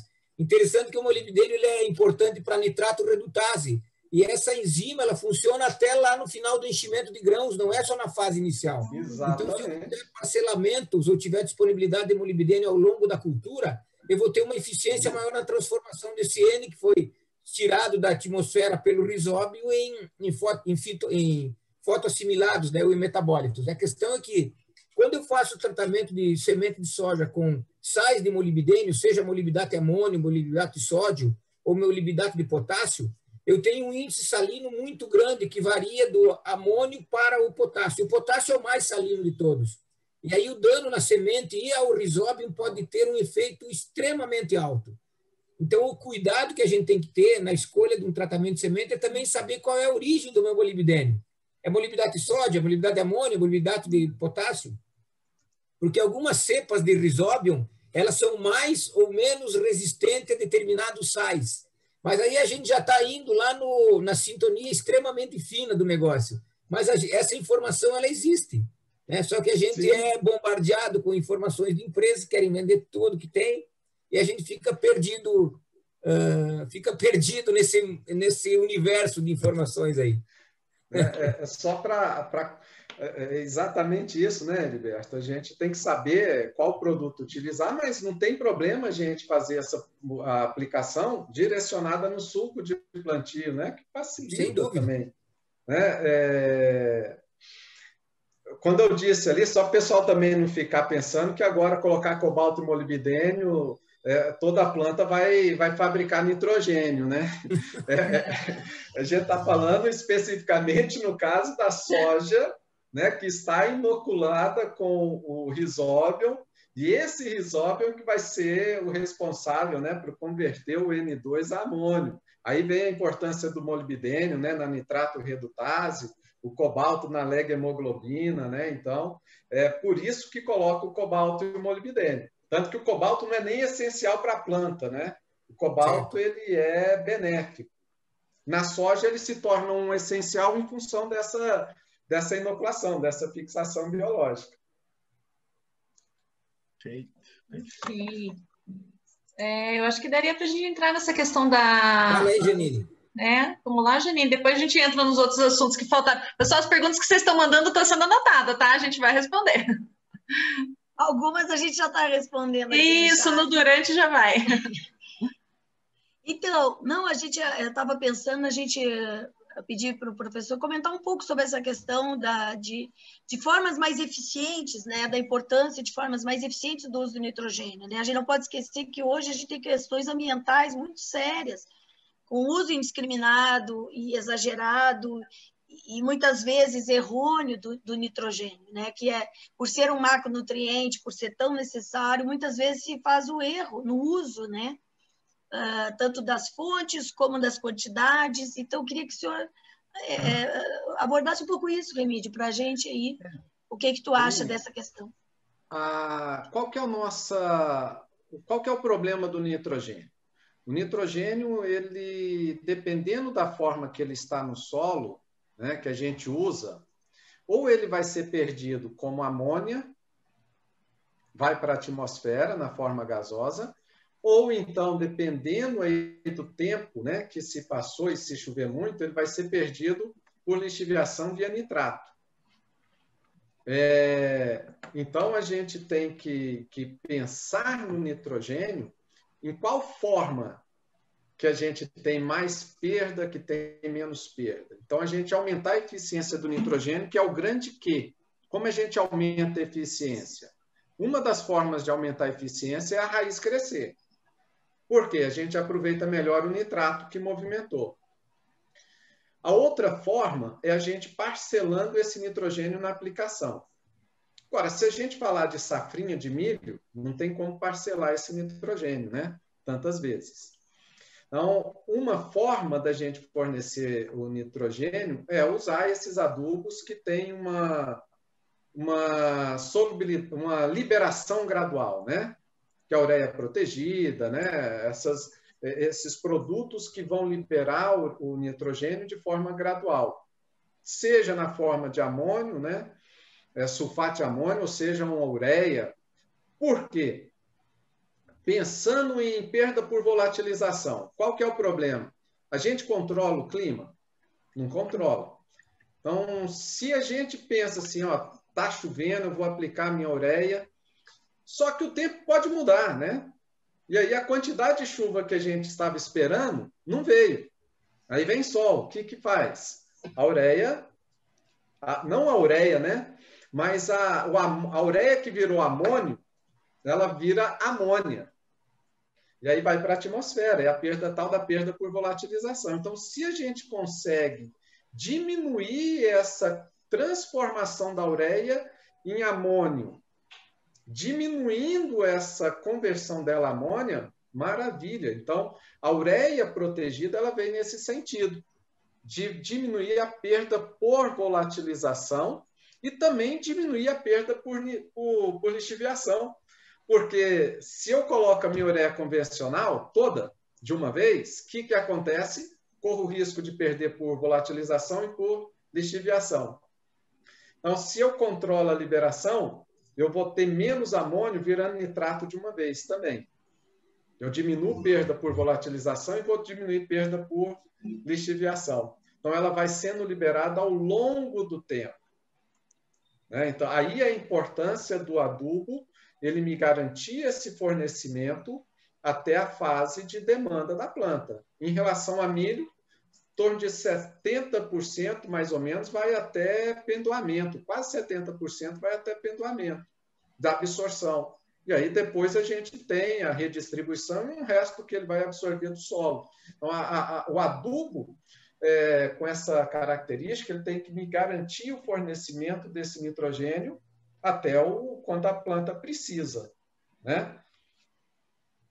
E aí a vantagem é que eu aplico uma vez, né? Com a ureia, se eu quero uma maior eficiência, pensando em milho, fazer dois parcelamentos, pensando numa área mais arenosa, né? Pensando em 3, isso no milho safra, a gente fazer essas 2, né? 3, até complicado entrar 3 vezes para distribuir. Então, se eu faço uma aplicação única, eu diminuo ter que entrar na área e consigo ter uma maior eficiência porque eu vou ter menor perda, tanto por volatilização quanto por lixiviação. Sem falar na questão dos custos, né, professor? Porque quando a gente reduz as entradas, o custo operacional reduz, né? Então, muitas vezes, o a mais, supondo que essas ureias venham a custar, muitas vezes são reduzidos no operacional, né? Então, é uma coisa que a gente aponta, como eu digo, a ponta da caneta do agrônomo tem que ser boa mesmo. Tem que pensar em todas as etapas. Até porque essa conta, né? Até porque essa conta, esse impacto maior da perda de nitrogênio, uma das grandes consequências é a perda financeira do produtor rural, né? O produtor rural é que paga essa conta aí dessa perda de N, né? Que acontece após as aplicações. Dólar e não tá é barato, pouco, né, né? professor? Não é pouco, né, professor? Nós estamos falando, no Brasil, nós estamos falando de 9 milhões de toneladas de ureia que são comercializadas todo ano, né? Aí façamos as contas, né, para ver quanto que significa em recursos, né, que vai embora volatilizado ou lixiviado. E, Mauro, em regiões... assim para os meus meninos, para os alunos, né? Imagina você faz a aplicação de ureia, toda na expectativa de vir aquela chuva, né? Ter ali, pelo menos naquele período pós-aplicação, ter 30 milímetros, né, de água, não de uma vez, né, mas ao longo do tempo ali, para essa ureia solubilizar, movimentar no solo pelo menos 3 centímetros para a gente diminuir essa perda por volatilização. Imagina que não vem essa quantidade de água, vem 10 milímetros. Né? E aí, você passa naquele dia, tá aquela que a gente vê, né, aquele vaporzinho subindo, né? Eu falo, olha lá o cifrãozinho, né?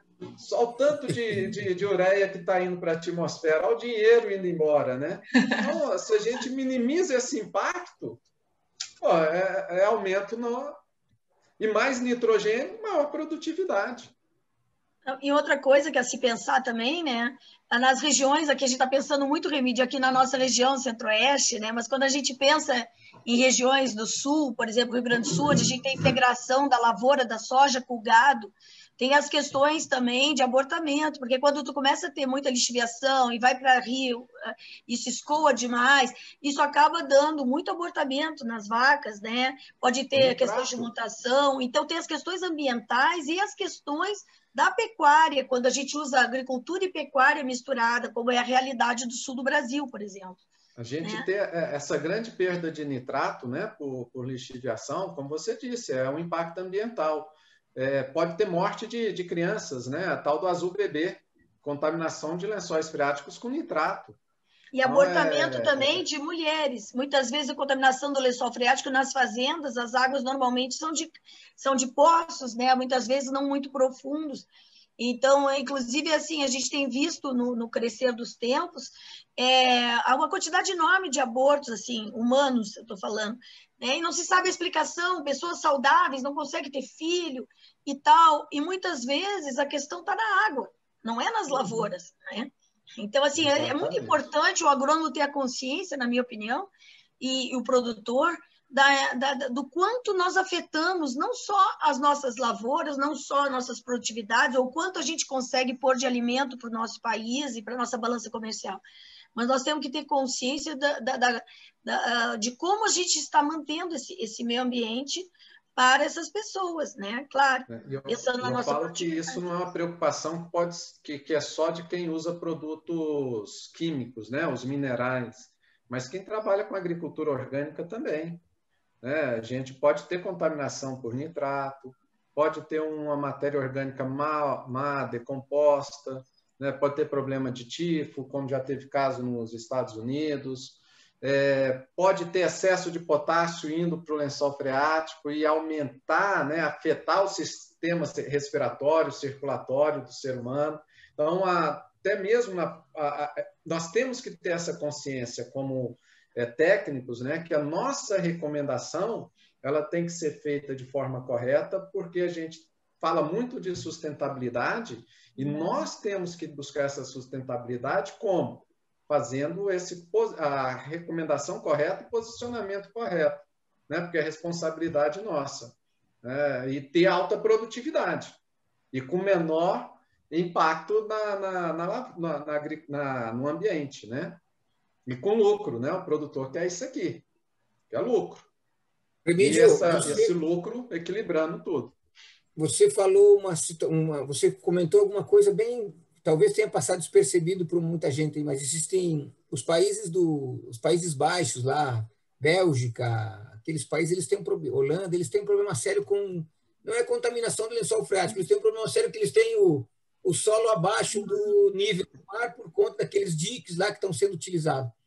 E eles têm um problema sério que é aquilo que tu falou, que é a doença do bebê azul, que comprovadamente tem um fator genético, mas ele é aumentado por questões de contaminação por nitratos e fosfatos, né? Principalmente por nitratos, né?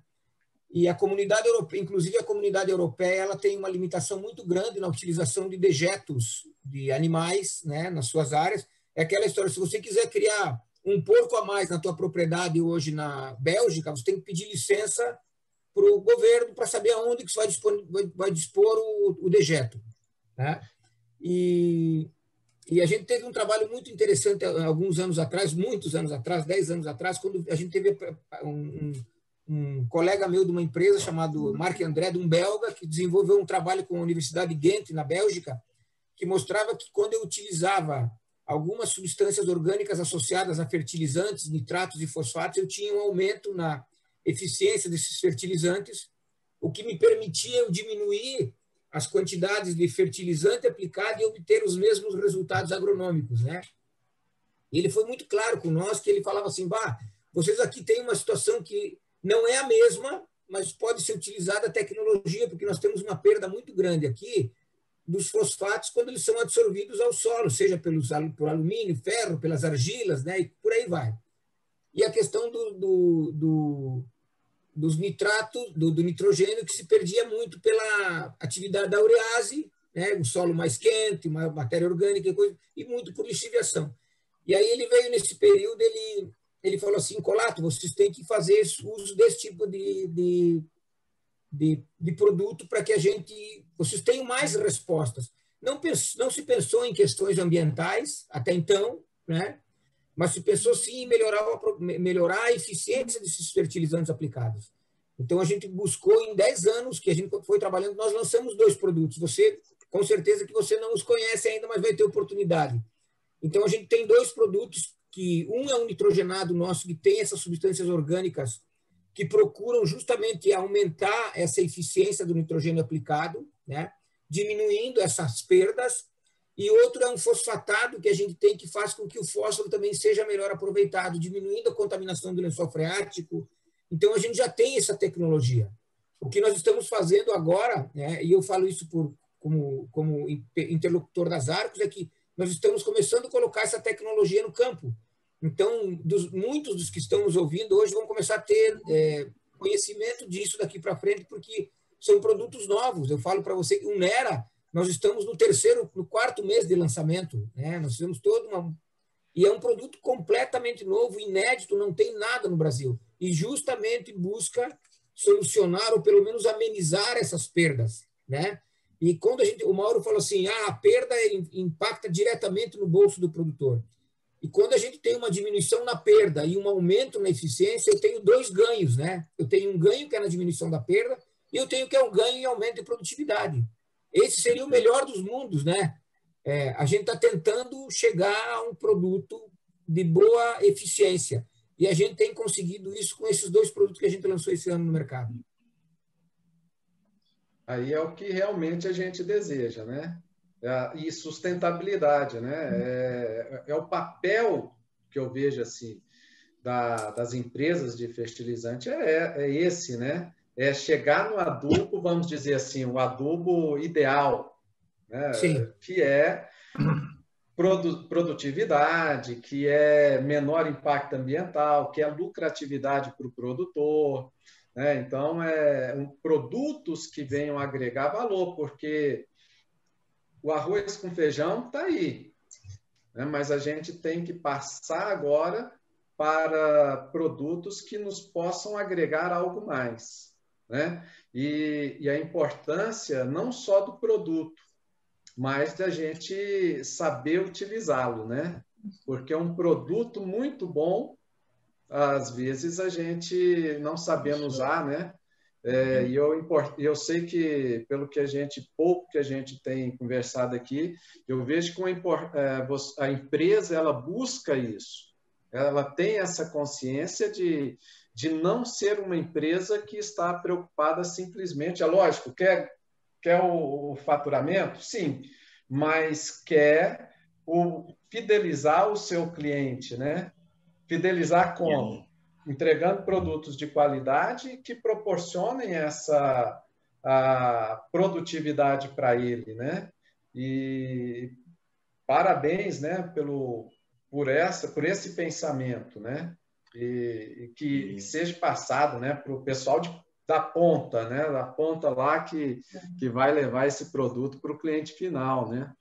Mas a questão do fósforo, se a gente melhora, né, essa matéria orgânica, essa parcela orgânica, ela vai, aonde o fósforo ia, ela vai primeiro, e o fósforo fica aqui disponível, né, para a planta usar. E aí eu posso usar menos. Né? Aí tem que ver como é que a gente faz o posicionamento dele para garantir essa eficiência, né?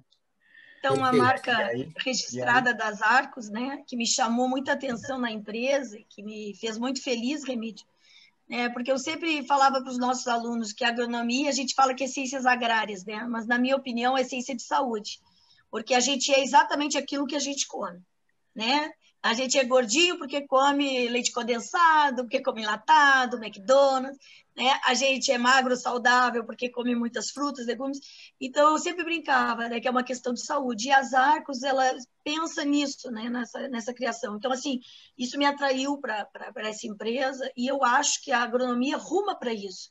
Né? Não vai permanecer ninguém no mercado se não estiver preocupado com a questão ambiental, com a questão de saúde pública, com a questão de aproveitamento, com a questão do bolso do produtor, sim. Queremos vender, mas vender de maneira que seja lucrativo para quem comprou, porque senão ele não vai voltar, né?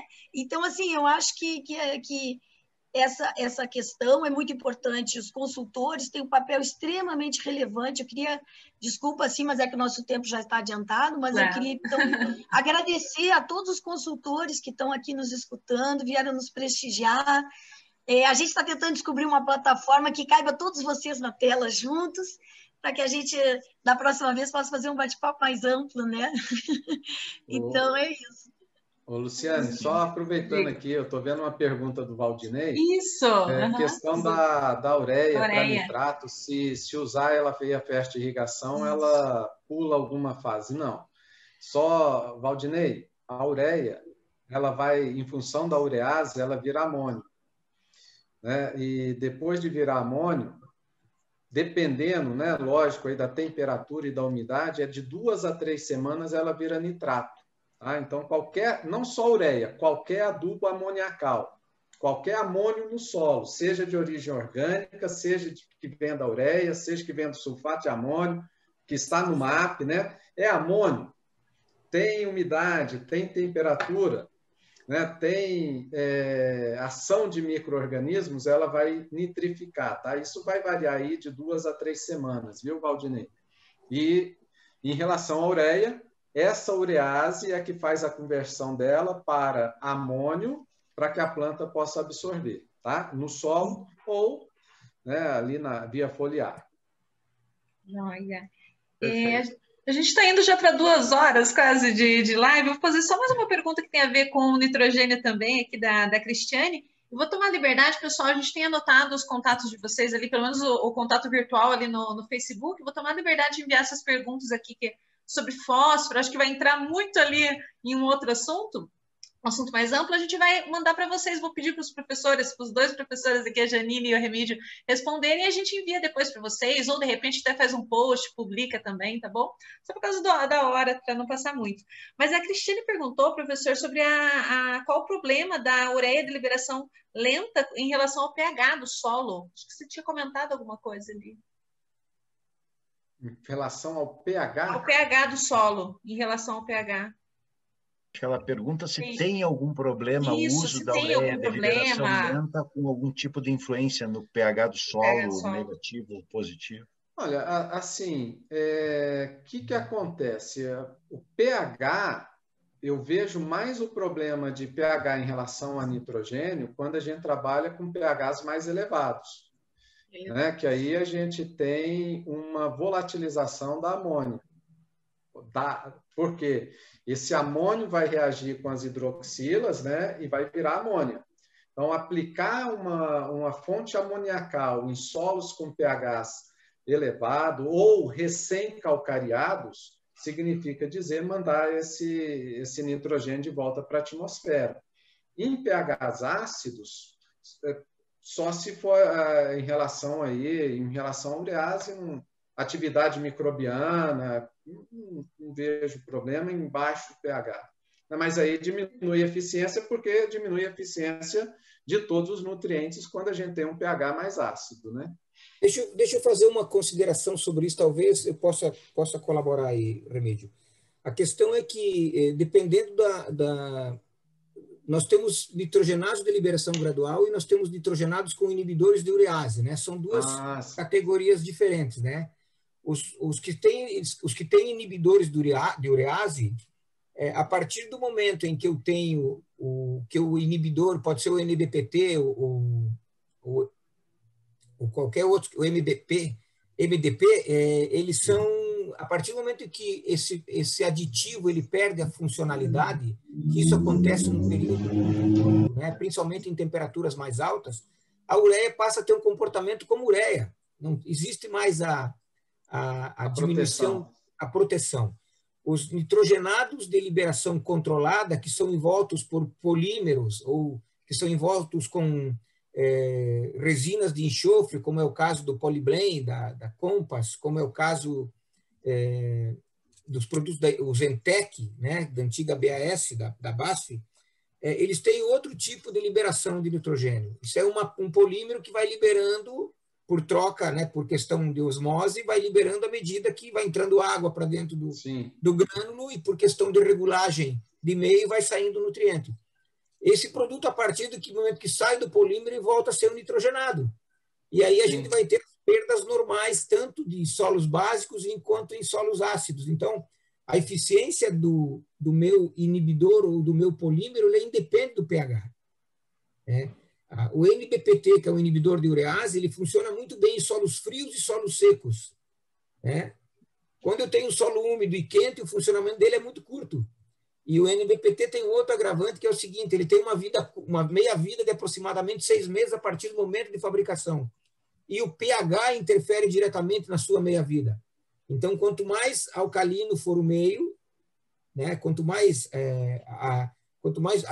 ácido for o meio, quanto mais ácido, menor é a meia-vida. Né? Então, se eu pegar e recobrir um MAP com NBPT, ele vai ter uma meia-vida diferente de um recobrimento de uma ureia com NBPT. Então, essa questão dos aditivos inibidores de urease, eles têm uma meia-vida que, a partir do momento em que essa meia-vida é atingida, eles não têm mais funcionamento algum. Mas isso independe do pH do solo. É a questão de como ele é produzido e onde ele é aplicado. Sim. Então, é mais da tecnologia de produção do que em si do pH do solo. Perfeito, perfeito. E essa discussão toda, na verdade, ela vem no sentido dos propósitos, né? Dos propósitos dos atores, digamos, desse processo todo, né? Temos aqui, né, o professor Remídio, renomado, também consultor aí do Centro-Oeste, a Janine também com uma história de vida muito grande, muito interessante, né, com relação à contribuição dela, né, para o mundo agronômico, todos os estudos. O surgimento das empresas, a criação de novas tecnologias e tudo mais. E aí, Remídio, eu digo assim, ó, que na verdade foi uma sugestão da Janine, né, te convidar para essa primeiro webinar das Arcos, tá? E quando tu falou que o teu foco principal era essa questão da agricultura de precisão, tá? Focado para altas produtividades, e tu começou hoje a tua fala falando a respeito da importância que tem no início de todo o processo uma boa amostragem do solo. Né? Isso para nós é interessante porque, como, né, um recado, assim, que é uma coisa que eu acho, assim, tenho bastante forte para mim, né, que no momento que nós, né, das Arcos, por exemplo, nós não estamos empurrando o produto, na verdade a gente está se debatendo, estudando, construindo, testando, né, desenvolvendo tecnologia para entregar algumas soluções, né, para os agricultores em geral, é porque a gente entende também, né, que nesse processo todo de conhecer o solo, uma boa amostragem é fundamental. E tu não tem como construir a fertilidade do teu solo sem conhecê-lo. E aí a gente vai aprofundando, né, essa visão e tu vai chegar na seguinte conclusão. Depois, né, do nosso corpo, né, no caso do agricultor, depois do corpo dele, da saúde do corpo dele, o maior do corpo dele, dos seus familiares e tal, o maior patrimônio dele é o solo. Então, por que não preocupar-se em construir, fazendo gancho com a fala da Janine, a saúde do seu solo, né? Então, acho que é uma tarefa assim homérica, né, que todos nós, né, estamos imbuídos, né, nesse processo aí, com certeza já estamos, né, colhendo muitos resultados.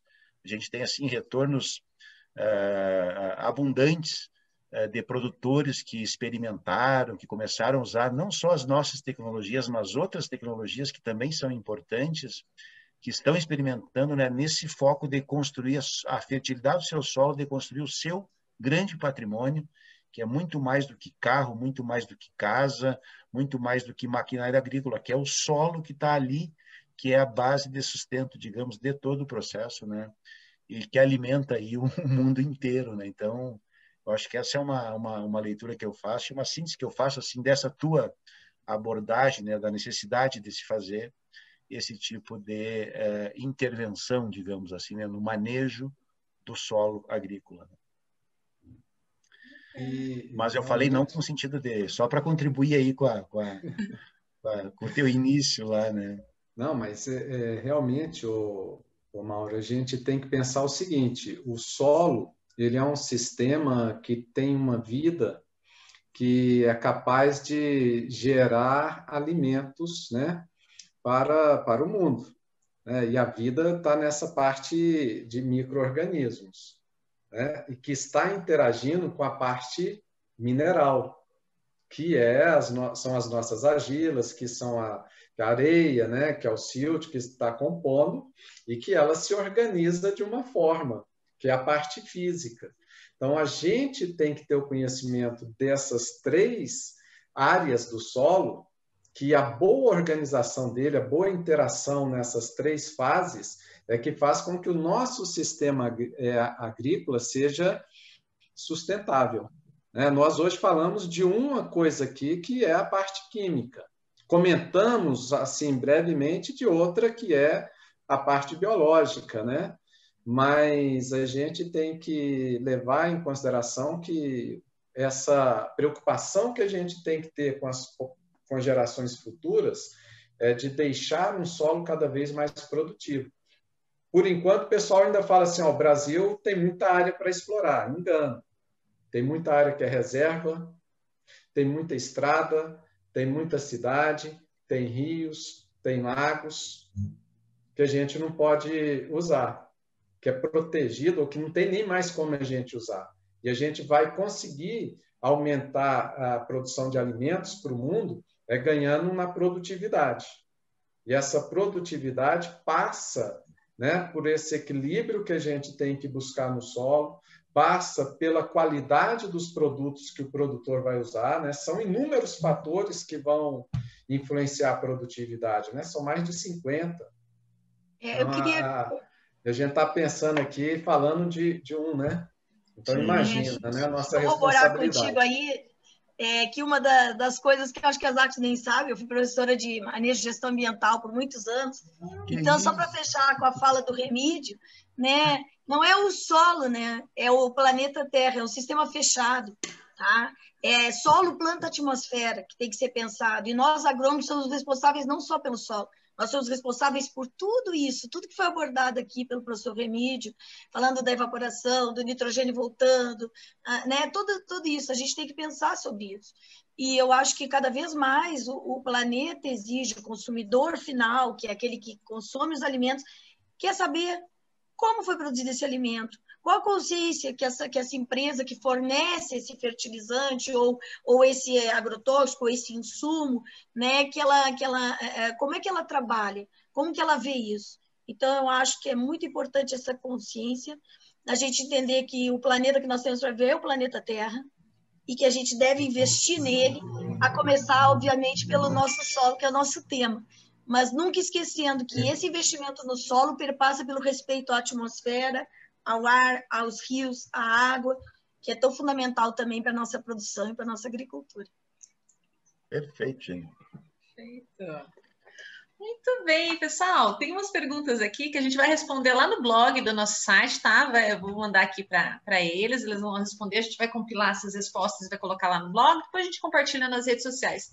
Mas eu percebi que tem várias perguntas ali sobre fósforo, potássio, de repente já é tema para próximas lives que a gente vai fazendo, né? Nossa ideia é retornar daqui 15 dias A gente vai anunciar aqui nas redes sociais também, quem que vai estar com a gente, quais são os seus temas. Eu vi que muitos me perguntaram ali sobre fósforo, potássio e algumas culturas mais específicas, de repente é um dos temas.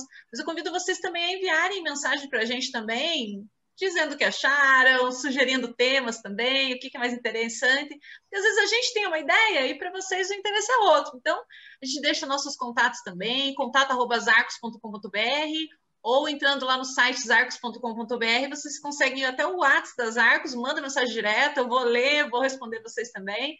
E, de repente, surgem outros temas também super interessantes para a gente abordar nas próximas, tá? Remídio, não sei nem como te agradecer a todos, claro, mas a tua aceitação de participar hoje foi muito bacana para a gente, foi muito enriquecedor para todos.